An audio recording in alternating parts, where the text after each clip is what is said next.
Okay. There's the Three of Swords again. Hey, man. We're getting some different perspectives coming up here. And then the Nine of Cups. What do we want, family? I feel like we know what we want. I'm asking this general question just because I think you guys already know what you want. I feel like you guys are open to seeing what you get, but you ultimately know what you want. Usually people don't figure out what you want from them until you finally say it. You're like waiting and seeing and observing, but then when the time is right, you're like, yeah, no, actually I don't care. Goodbye. So, yes, Nine of Cups. This is about desire, wants, feeling content, feeling happy, or this is personal happiness. Queen of Swords, that's your energy. Typically, the Nine of Swords is your energy, but for the sake of the reading and the fact that this is the Queen of Swords, the focus is about you, your perspectives, and how you view things.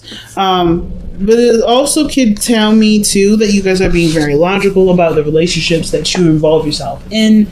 You guys are probably a little detached with the people that you're involved with because, of course, there's an aspect of you that's protecting yourself right now. Three of Swords don't come up for nothing. There's some things that you're protecting right now. You're not fully giving of yourself at this moment. Like this Queen of Swords, I don't ever see her giving of herself to others. She's always reserved in some way, shape, or form because she's trying to protect herself. That reservation is what makes her truth so potent and so strong, and sometimes pretty gosh darn deadly and pretty gosh darn painful because she's not looking at the situation from your perspective. Queen of Swords is typically the card for Libra. But Libra is also about rule following and following things by a certain way. And if there are certain things that she has in line, no matter what you do, it still does. Unless, of course, there's great reason, which is why this person, Queen energies are usually more receptive than Kings. They'll at least see your side of the story, but usually they still stay the same way. So I feel like you're open but not open, Gemini. You have one foot in, one foot out.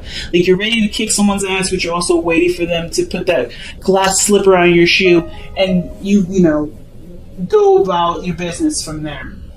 Sorry for that really weird noise. It was my computer being crazy. Anyway, so in the past you had the Chariot. Things were going great. But I feel like the situation was going perfect as long as you kept things in an orderly fashion, kept moving, kept things in organized condition. As long as you took care of your needs, you were able to do what you need to do to get what you wanted out of it. But now, with all the work that you've been putting in, I feel like you guys are trying to figure out what are the next steps. Because, of course, with the work that you've put in from then to now, you're in a different place, you're in a different lifestyle, you're doing a lot of different things, but you still have got a lot of stuff done and not a lot of return from it. So I don't know if you guys are looking from the situation from the aspect of return, but more of emotional fulfillment. Because I feel like you don't mind doing the work as long as you get something emotionally out of it, which you haven't been getting out of. I feel like you guys have been, the reason why the Queen of Swords are coming up is because you feel like your emotional valves are depleted. Like there's nothing that's filling you up emotionally. So now you're kind of running on, on gasoline. Like we're all like you've turned into robot mode in a sense. But I'm kidding. I don't think any of you guys turned into robot mode. I feel like you guys really want something emotionally pleasing, something emotionally satisfactory. You want to feel content. That's why the Knight of Cups is coming up here. And I feel like the more you start looking at it and start reevaluating, the easier it will become to manifest. I feel like right now it's just figuring out what in particular do you want to begin, or what do you want to manifest? Figuring it out is the biggest thing, right? Making that decision to figure out what it is to run. I feel like you already know. So why do we have the Seven of Coins here? Why do we have the Seven of Pentacles? If you already know what you want, what is there to reevaluate? The Ace of Wands, reconnecting with an ex, starting something passionate, creating a new adventure. So you're really evaluating either the amount of passion, amount of excitement that you have towards something that you originally wanted to start, or you're reevaluating, getting back together with an ex, sparking something new. You put in a lot of work already when it comes to starting a very passionate lifestyle, but it's still a lot of work and not a lot of return. So it's running a little dry. But I feel like, what about that passionate experience do you want? Right? What kind of passionate experience do you want? Because I feel like it's now detailing what exactly you're actually trying to go towards. You know what I'm saying? Because I feel like you guys have already created some sort of passionate spark, something that really got you going, that began a new journey, but it's not in the area of which you would prefer. So what is it that you prefer? And I feel like once you figure that out, God help y'all. Okay? God help the world, because you're going to be manifesting like nobody's business. Okay? He's like, yeah, I got it now. I'm ready to go. And it starts happening, the magician. So it's just only a matter of time. What area of passion do you want? What part of your life do you want to feel excited for? Or do you want to start building something of great value in? Like, and I know it's not the pace, it's not the Pentacles energy or anything like that, but the Wands energy, that's excitement, it's passion, it's creativity. You know, it's very Leo-like energy. So I love it. Your best path to follow, the best path to follow is the Page of Cups. So the Page of Cups coming up in your best path to follow, it's really what the Page of Cups really means is that, this something that you need to nurture, take time and taking care of. It could be a pet, a companion, an offer for, a connection or communication of some sort of emotional truth, or emotional, desires, or really developing something that you eventually want to have over time, right? So I feel like it's creating either a new dream or going after, or actually nurturing and growing some sort of passion here. Because the Page of Cups, that's someone that has a dream already. And like I said before, I think you already know what you want. But it's like the fire behind it. The work that's necessary to put into it. Do you want to do it? Is that there? Do you have that? Do you want that? Is that aspect right there something that that can lead to what you want? And some of you guys, it could be that you guys actually don't know in what area do you guys want this excitement to be, or this new, passion, this new project to come out of, or this new relationship, how you want this relationship to rekindle, or to be kindled, period. But I feel like if you start somewhere, it'll be a lot easier to pinpoint. So I feel like for a lot of you guys, you kind of have like a prelude to your story. Some of you guys are starting something that's not necessarily very serious, but you've put in a lot of work to at least see what area and what direction do you want to go in, right? What are you trying to achieve? You want a friend, but you want someone that can grow with you and can still keep up with you. I'm thinking of the 3 of Cups, 3 of Swords, and the 8 of Wands. Someone that you could connect with, someone that's your tribe, someone that you mesh with so freaking well, someone that you can enjoy life with, someone that you can overcome pains and shadow selves and shadow growth with, that you can really, really grow with, this person that can trigger you, that help you look at yourself a lot more, but also can still go with the flow, that doesn't stop or get a little crazy when situations start to take a little bit of a different turn, right? They can go with the swing. And I feel like with the Page of Cups is like going for your desire, focusing on what you want, but feeling it for yourself. Do you have all those aspects in yourself? Because the only way for you to manifest whatever it is that you want, Gemini, you have to have that already preset, right? So I feel like with the Page of Cups, it's like, so how do you give yourself this? How do you make yourself feel this way? Do you have something already in progress that you're growing, taking time to build? Is that coming to fruition? Is this are you doing this for yourself in some area? Let's see what additional information we can get with Page of Cups. Page of Cups. Why is Page of Cups coming out for Gemini guys? Maybe it's talking about expressing your love to somebody, extending your feelings out to somebody. Could be. Oh no, probably not. 9 of Swords, 7 of Swords. The 9 of Swords doesn't do anything in secret. He's moving too fast, and he doesn't give a fuck enough to actually be careful in that area, to be more cautious and sneaky. But you got 2 cards here, man. 2 confusing cards together. Like, this combination I would never thought I'd see. But then what's interesting about these two cards too is they're going in the same direction. One's more calculated and more scheming, a little more sneaky, not necessarily, open to expressing what they're doing. They're just kind of being like, well, just minding my business, when they're really clearly doing something they probably want to keep to themselves. But the Knight of Swords, he's very vocal. He's very outgoing. He's very like, hey, this is what's happening. This is my truth. Get out of my way if you don't want to hear it. But like, both of these two are not the same in regards to how they deliver the message or how they deliver certain things. Knight of Swords, he will bulldoze you. He will run you over. Versus the Seven of Swords, where he would just prefer you to get out, he would just prefer never to run into you at all. So he'll take detours. I feel like the Seven of Swords is always that person that will take the detour, do something that's, evasive, they're just trying to get out of Dodge, right? So I kind of feel like what's interesting is that there is a huge amount of risk. This huge amount of risk. Because the Seven of Swords can also indicate risk. So this is just somebody being sneaky and weird. But they have to take a risk about being honest and, forward about what they want. I feel like there may have been some sort of passion sparking with somebody, but you put in a lot of the work.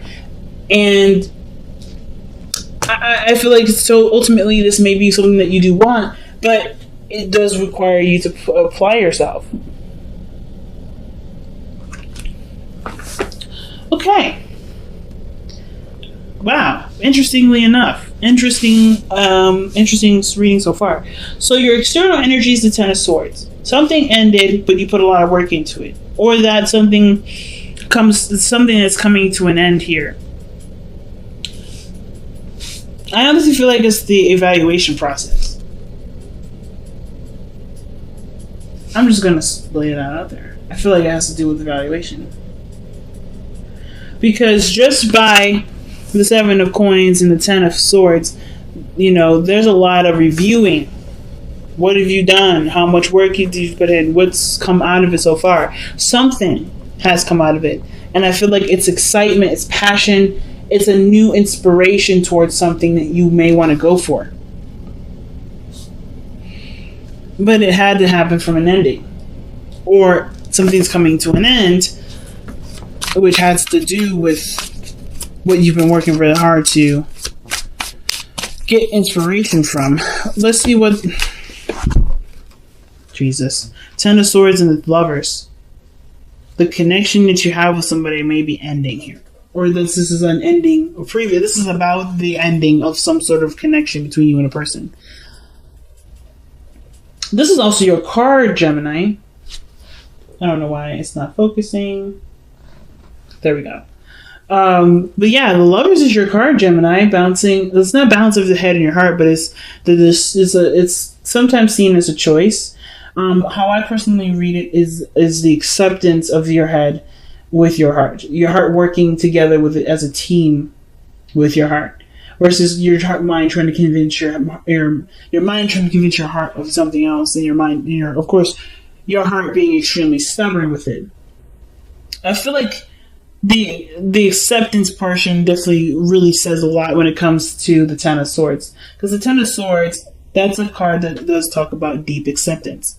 This cannot be changed. This situation is the rawest of the raw of all kinds of all the endings in the tarot. So the fact that this ending is so brutal and so painful, the only way for you to be able to love yourself and to move forward from it is by accepting this loss, accepting the situation as is, and knowing that there can be potential for greatness despite what has already happened. So the Ten of Swords comes up twice in this reading, but is also coming up with the Lovers. So interesting pairing. But I kind of feel like for some of you guys, it may have to do with a breakup, with something that's some sort of attachment or some sort of ending with somebody that you had a really close connection with. Really, really close. And then, as a matter of fact, if we look back at the three cards that fell out with the Three of Cups, Three of Swords, that's a connection that's triggering. That's a reunion that triggers you, or there's something. This is about your inner circle. It's about your inner circle and the part of that inner circle that triggers you. But I feel like that's something that you want. Even if it triggers you, it's something that you do want. It's just scary to put yourself out there. That's the thing. That's why you have the Knight of Swords and the Seven of Swords. Because that really weird tug and pull. Like, I don't want to do this, but I do want to do this. You're reevaluating it because your mind is like, well, I remember what happened last time. But your heart is like, yes, this is it. This is my happiness. Are you going to allow yourself to do it, Gemini, now? Because I think the only thing the Seven of Coins is doing isn't really reevaluating. I feel like it is just I think it's reevaluating in the sense of how to make it successful for you. But I feel like it's also, a way of procrastinating. I think everybody's got a really weird procrastinating energy. But only, of course, right, to protect ourselves, to actually be sure that we can handle this. Because we don't want to hurt. We don't want to feel any pain. But pain also leads to great happiness and to great love. It can lead to those great things, especially with all of that coming to yourself. So the Three of Swords coming up in your hopes and fears. I think you want to overcome the pain that happened here with the Ten of Swords in the past. I feel like there may be something else coming into an end soon with the Ten of Swords and the external energy like this, but it's not necessarily, it's not a new ending. I think it's just looking at what has been over for a while, accepting it, and seeing the potential for greatness. But by changing your perspective with the Hangman and your outcome. So the Three of Swords I really feel like is overcoming the loss, the pain, the triggering emotions, right? Like whether this is a friend or someone that you met that meant dearly to you as a relationship, this is something that you really hope to overcome so that you can be open to seeing the world from a different angle, from a different view, to move forward with your life and know that you have, and know that you'll be okay, because you survived one of the greatest pains in your life. Man, this is pretty deep, Gemini. Was definitely not expecting this type of reading here. So let's see what we got going on for the Power of Surrender cards.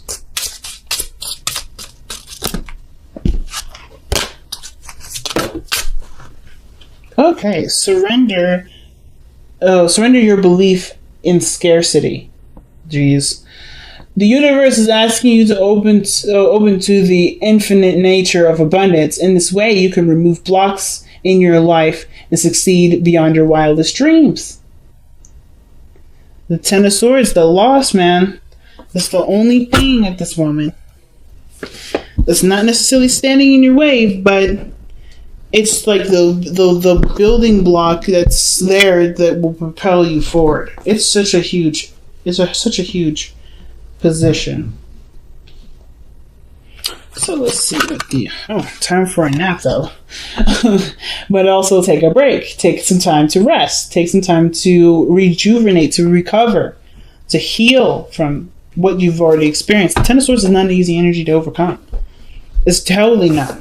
And the fact that you're already trying to figure out what your next action is, it's great. But do you have the energy to take all that on after overcoming this serious ending?